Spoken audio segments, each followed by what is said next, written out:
Само што се врати на старото работно место, судиката Анета Нудовска побарала да биде разрешена од функцијата судија во Скопскиот кривичен суд, каде се враќа по повеќе од една деценија, а по истек на мандатот директор на Академијата за суди и јавни обвинители. Избориот кривичниот суд за телевизија 24 потврдува дека Нудовска се заминува судот и покрај тоа што таа и не влегла во него.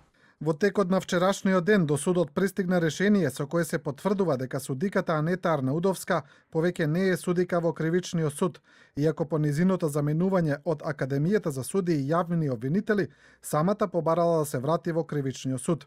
Судските служби во текот на денешниот ден ја одјавија Арнаудовска и таа и формално повеќе не се води како вработена во Основниот суд Скопје 1 Скопје.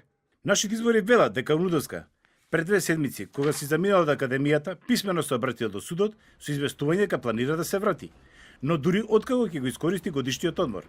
А Нудовска, по истек на годишниот одмор, наместо на работа, се обратила до судскиот совет од кого побарала да ја разреши. Иако заминувањето на Нудовска се доведуваше во контекст на изрекување на мерка притвор за Милјана Киевски Кирил Божиновски, сепак тоа не е точно.